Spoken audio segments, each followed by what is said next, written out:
Tell me about your upbringing as a Muslim. I was born in the Washington, D.C. area, raised somewhat in Baltimore, and then moved back to Washington, D.C. I was born in 1972, and my mother taught us about Islam. My father taught me about Islam. I went to Sunday school from the time I was about 8, but I also had, my parents had Muslim friends who also taught their children about Islam as well. So I was exposed to a Muslim community much more in depth so after the Iranian Revolution, which happened when I was 8 years old. My father was very much involved in the fight of the Iranian Revolution in the United States with the Persian students here in the U.S. in the late 70s and early 80s.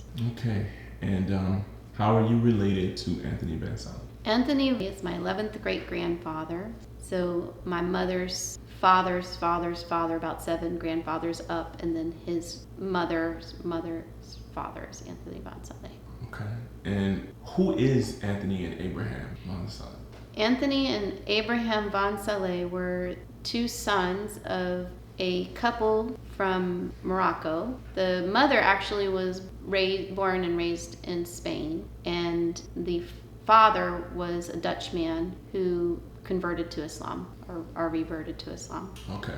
Do you have any more information about the father's conversion? Sure. John Jansoon, he was considered to be, he's thought of as a pirate, but he was actually a privateer, and a lot of people don't know the difference. In those times during the Anglo-Spanish Wars, the main type of warfare that you participated in was the harassing of ships. And you had to be paid by a government oftentimes. So pirates, they were in this business for themselves, but privateers were paid by people. So Jan Jansoon was first a privateer in 1600 for the Dutch. Soon after that, he started to become a privateer. He left the Dutch military and started to fight for the people of Salee.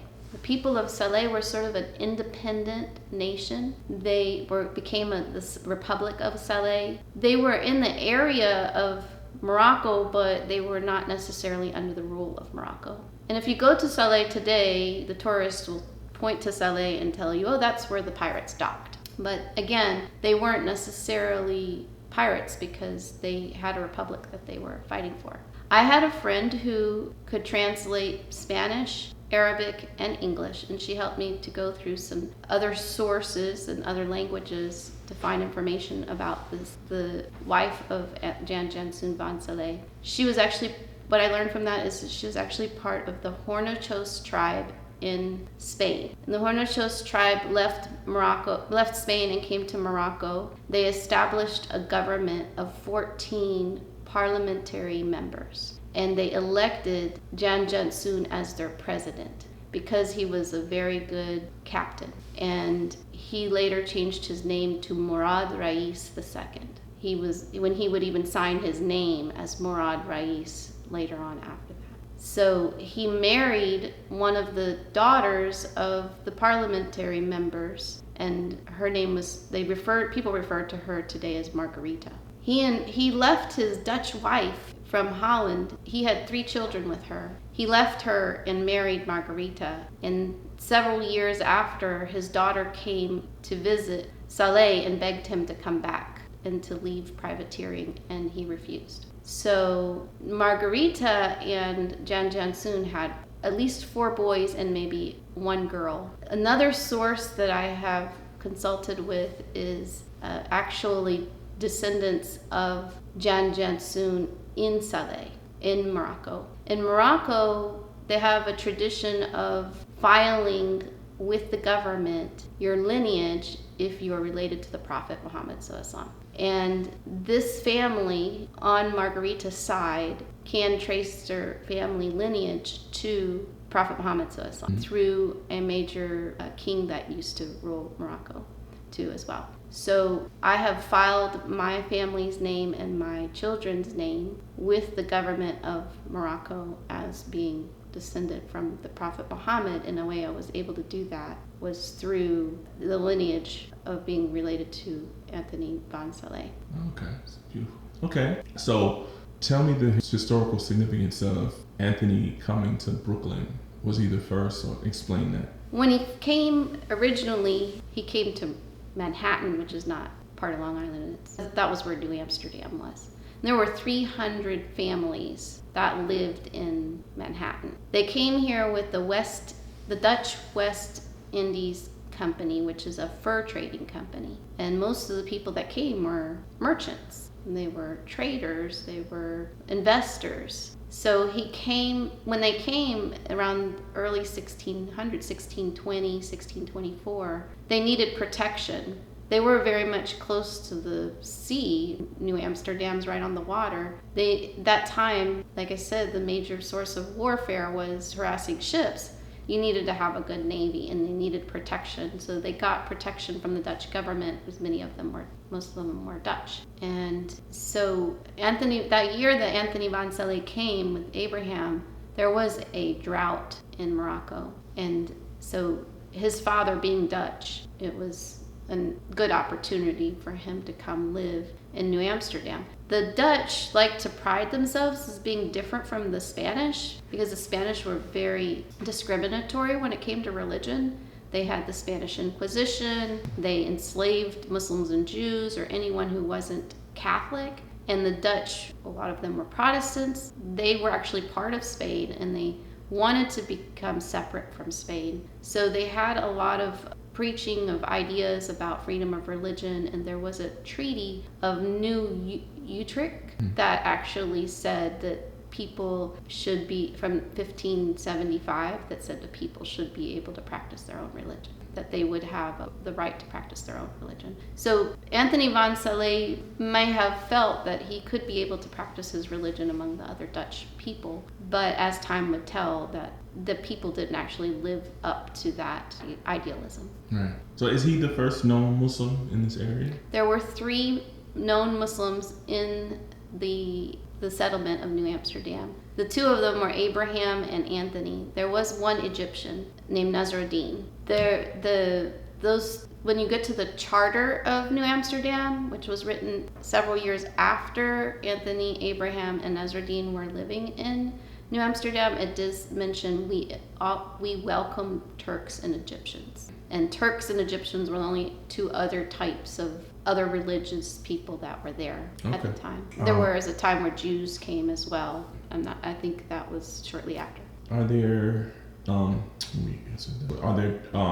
any other family members outside of your immediate family that you know who were Muslim? I mean, it depends how far out you go. So let's just say in between when Anthony and Abraham came and today.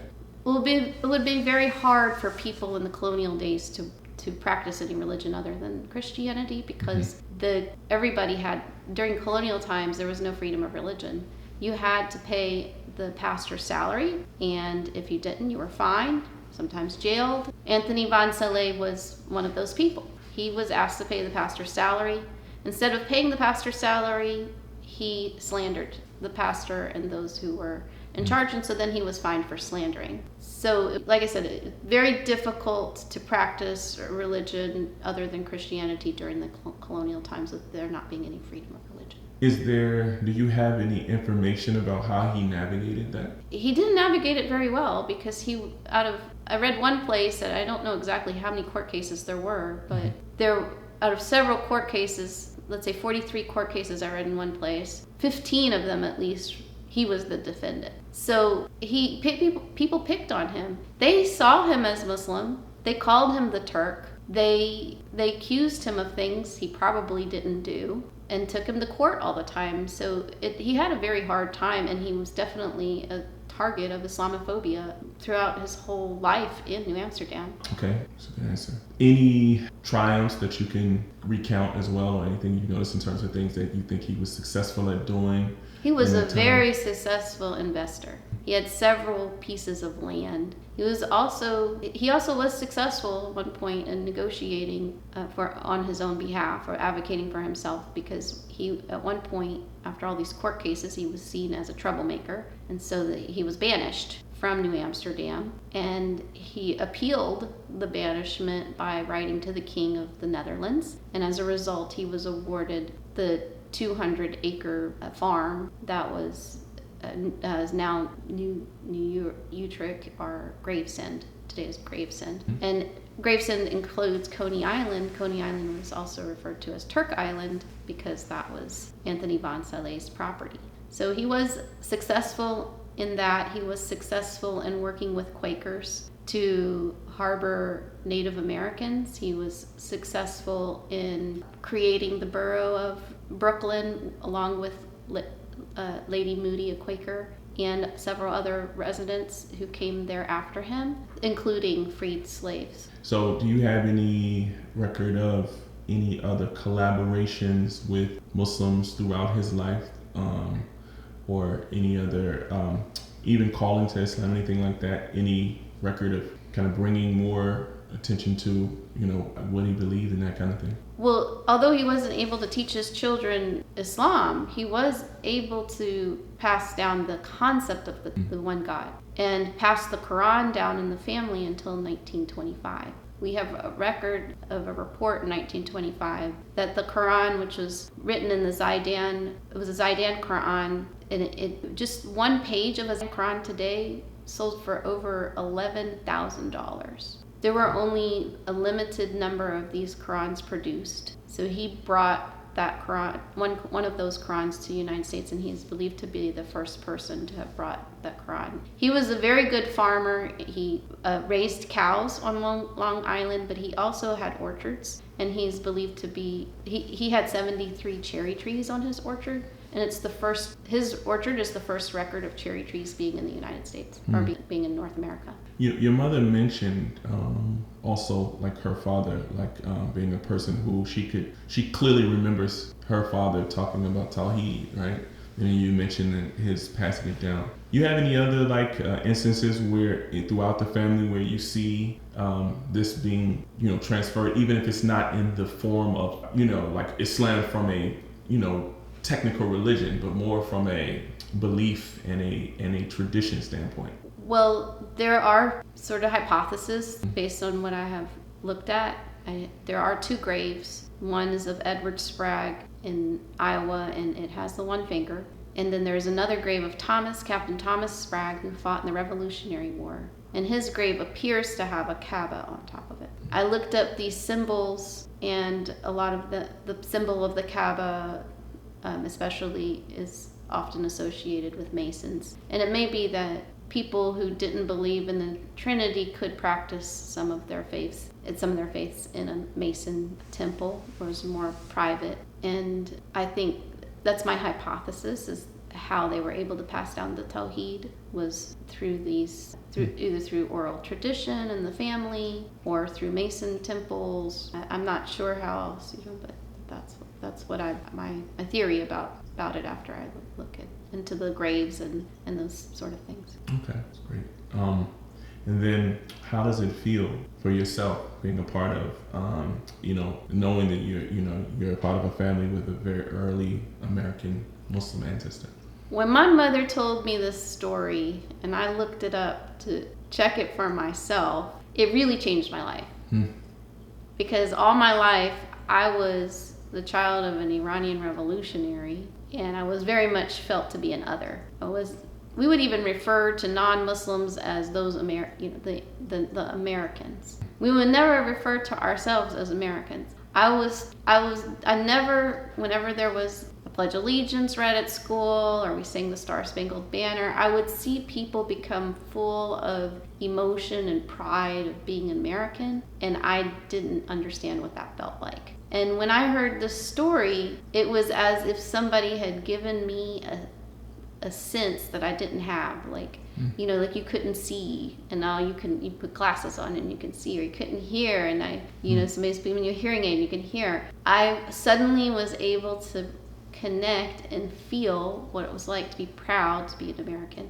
And I learned that to be American doesn't mean that you have to connect with the typical narratives of the Mayflower and Plymouth Rock and these things. I learned that the American story is really made up of so many diverse narratives, and we really have to learn those diverse narratives, because if you don't tell your own history, somebody will tell it for you, and it probably won't include you. Yeah, definitely. How did Anthony Van Salee's Muslim faith influence his life in the New World? How did his faith influence his life? Well, he faced a lot of Islamophobia, for sure. There isn't a lot of evidence that he practiced, but he definitely came from a wealthy family, and at the time, any wealthy family would have educated their child. And at the time, being from a wealthy Muslim family, most wealthy Muslim families, the education you got was Quranic education. So it is very likely that he was a hafiz, or a person that has memorized the whole Quran. I don't know that for sure, but I would assume that. He had to get married on a ship. My theory is that he married on a ship because he married a Christian, and there would be no pastor that would have married a Christian to a Muslim. But on a ship, they have their own laws. Each ship is a floating republic with their own democracies on them. So that's why I believe he got married on the ship. So I think that was because he was Muslim. The not paying of the salary for the pastor, and so much of those things that he faced, those adversities he faced, being accused falsely of so many crimes. Now, there's one story that must be told. He had 4 daughters. He didn't have any sons. He married one of his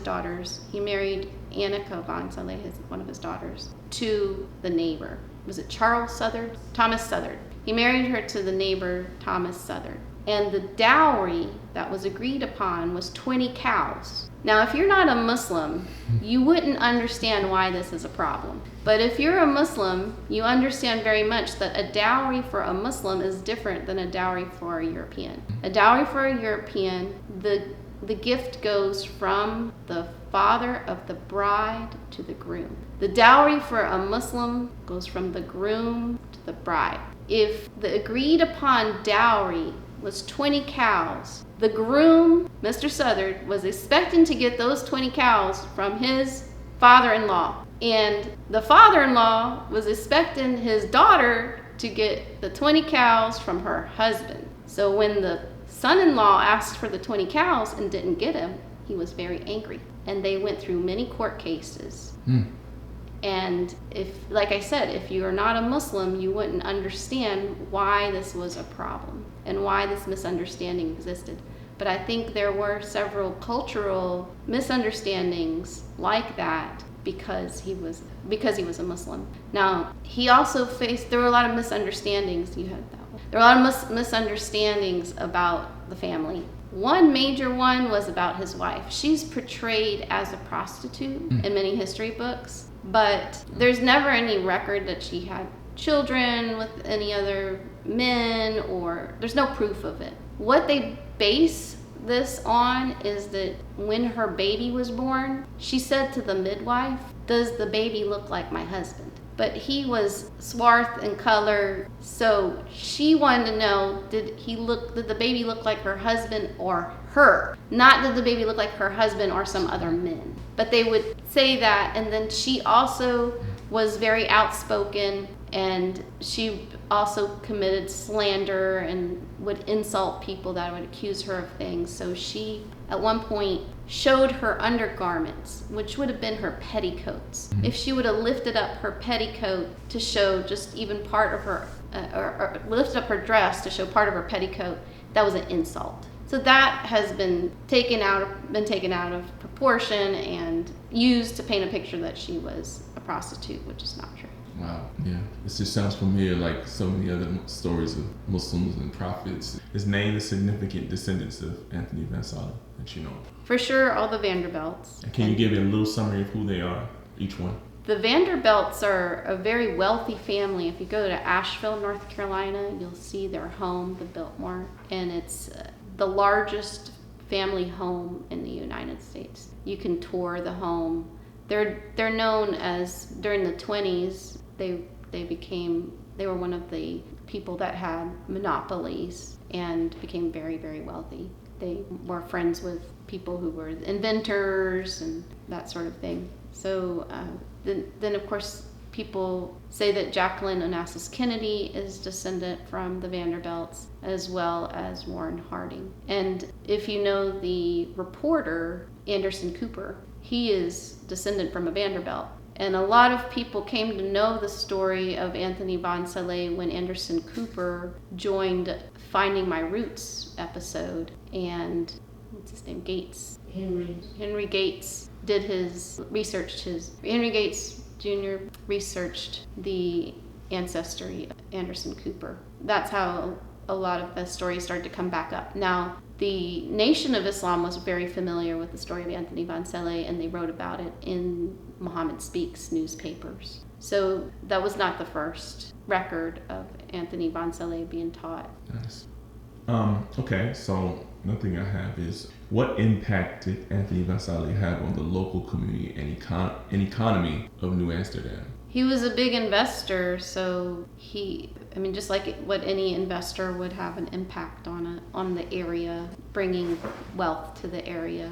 Okay. How has your family preserved the memory and legacy of Anthony von Salee over? I do a lot of work in trying to educate children. I'm a teacher. I work in education. I've worked in a Muslim school before. I work in public school now. And I've also run a local Sunday school near Dallas, Texas. And every time I'm teaching children, especially Muslim children, about the history of Islam, I really feel like they need to learn about the history of Muslims in America, because they are American Muslims. We a lot of times tend to use curriculum from Bangladesh and from Saudi Arabia, people who can't really relate to the struggles of Muslims in America. Yeah.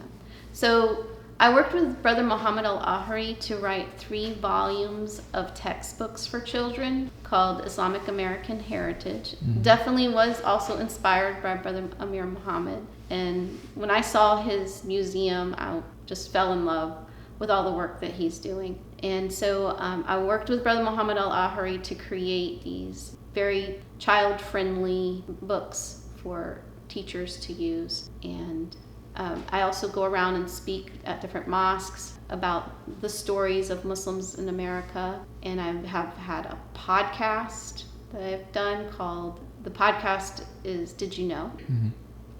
By Sister Nazi. And then I also am doing clubhouse discussions, which I hope to be also turned into another clubhouse or turn into another podcast, inshallah. So wherever I go, I'm always trying to teach people about the history of Islam in America and explain why it's so important for us to preserve that history and teach it to our children. Okay, I want to know, so are there any misconceptions about Anthony von Salee's life or legacy that you'd like to address? Well, there is a Facebook page of Descendants of Anthony von Salee, and I asked them the other day, what did they think they wanted me to tell you? And they only said that they wanted me to tell you that they are very proud to be descended from Anthony von Salee. And I think that's an important message, because in my research of Muslims in America, or Islam in America, I've reached out to descendants of other Muslims in America, for example, the Wahhab family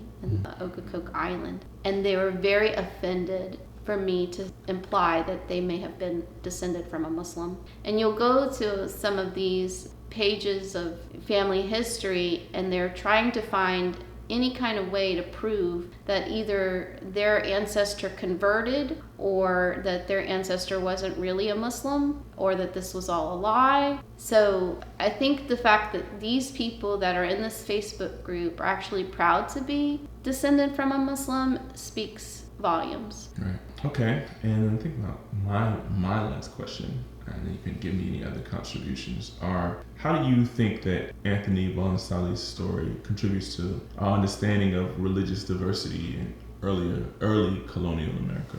Well, I think it just contributes to the diversity of the narratives of how people came to America.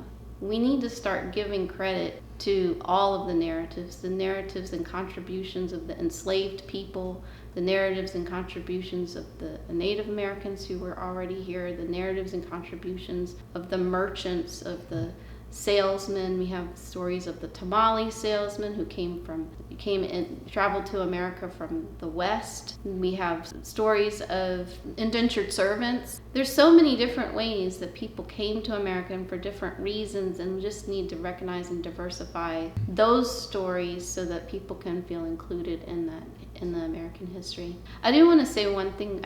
When you're talking about misconceptions, there's one misconception. A lot of people, when they talk about Jan Jansoon, they say he turned Turk, which is also interpreted to mean he became Muslim in 1618, but that was well after he would have married a Muslim person. So I think their misconception is that when he was captured in the Canary Islands at that time, he told the Ottoman Sultan that he would fight for him, because if you were captured, you have to give something to be free. So he told him he would fight for him for his freedom. So that's when, after that, he started to sail for the Ottoman Empire rather than just the Salee Raiders, which the Republic of Salee. People interpret that as when he became Muslim, but I think you'd have to say that he became Muslim closer to 1600, 1605, something like that, because he was married to a Muslim woman. There are a lot of stories that Jan Jansoon's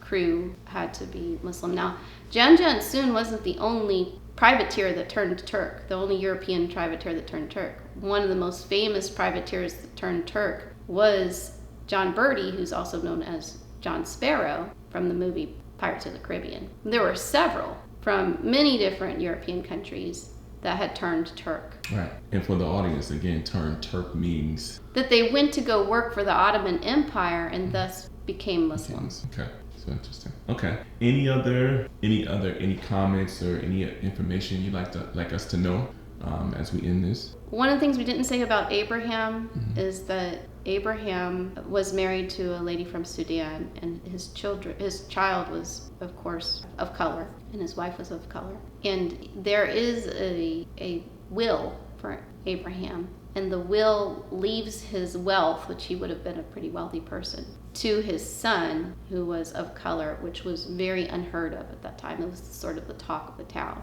for him to have left his wealth to this person. So that's very remarkable. Some people say that one of his descendants became one of the first people of color to become a doctor. I don't have that line of ancestry, but that's some part of oral history that is definitely told.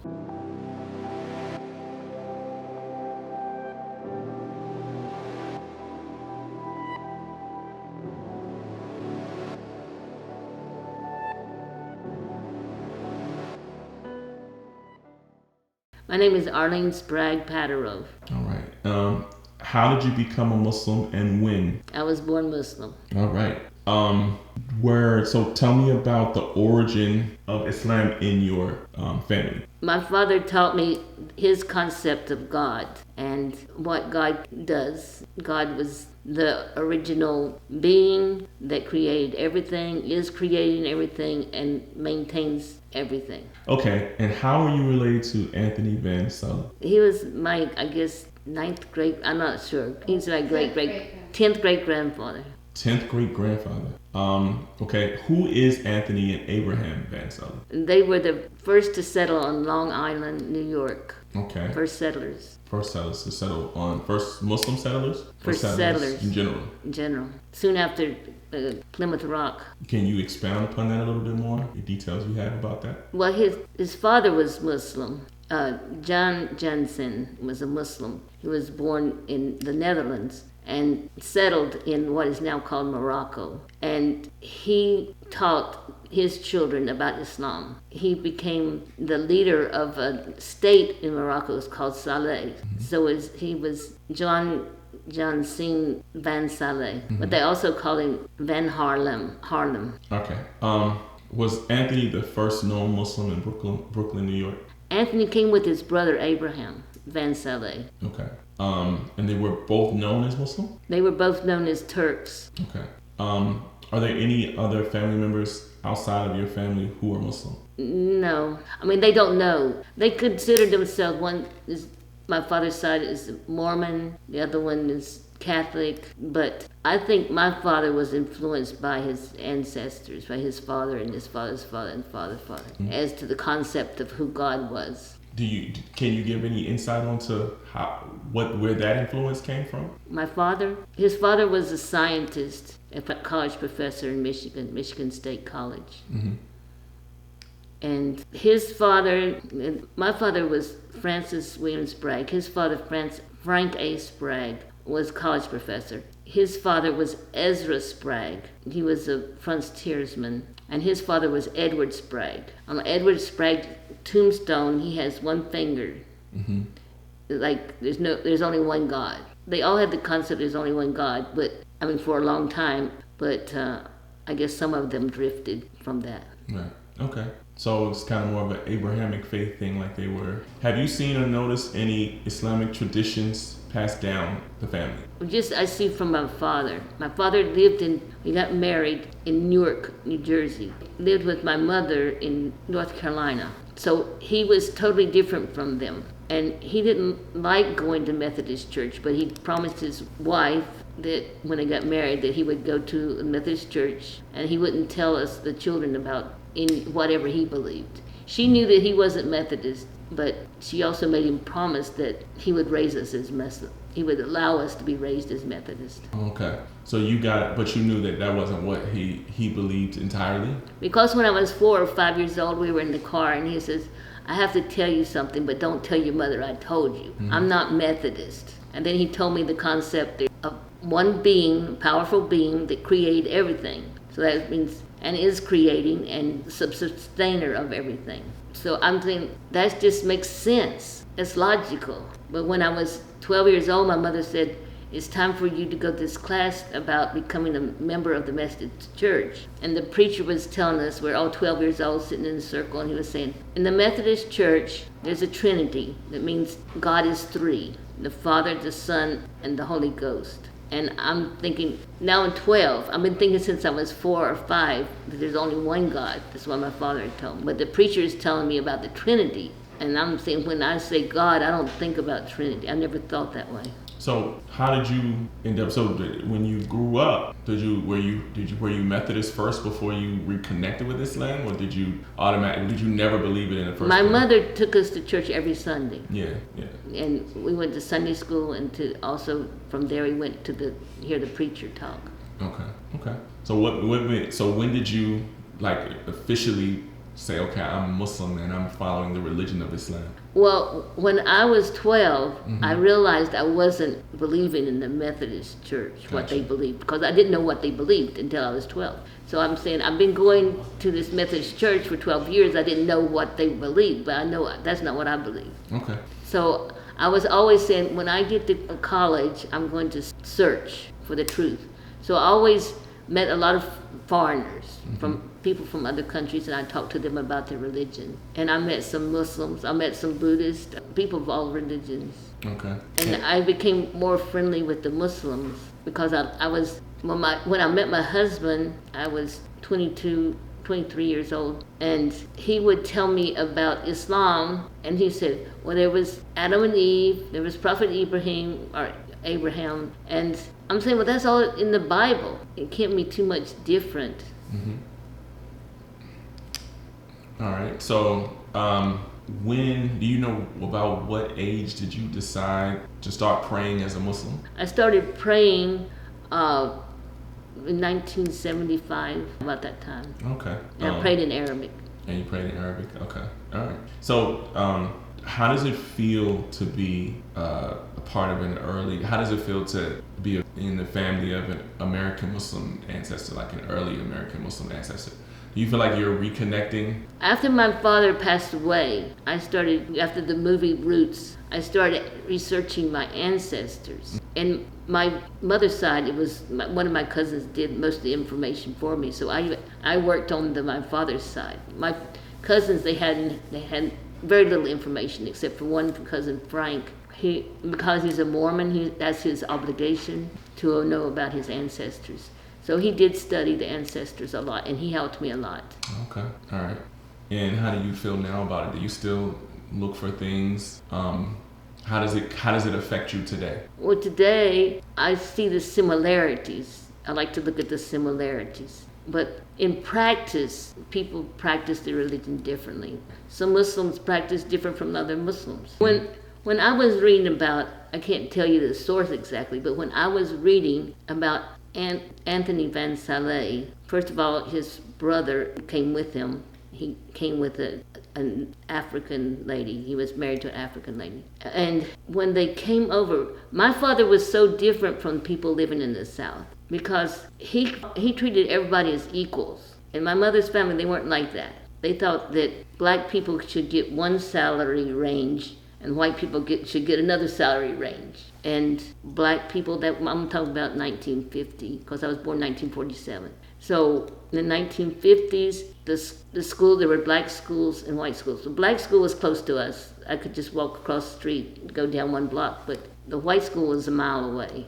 And I often wondered about that and why my mother said, don't drink from that fountain. You have to drink from this fountain. Mm-hmm. And don't go to that bathroom, go to this bathroom. And my father, he had a nursery, plant nursery. He sold plants and vegetable plants and flowers and flower plants. And he hired black people. He always made a point to hire black people and pay them the white people's salary. Mm-hmm. My mother didn't like it, and they constantly argued about that. He fed people. He would allow the employees to come into our house and eat, and my mother didn't like it. And it was like unheard of. You don't invite them to come in and eat. You give them food on the table. And you can take the food out to the porch and give it to them. And he also was in charge of the grave. He was in charge of the graveyard at my mother's church, and there were a lot of slaves going to that church during the time of the Civil War.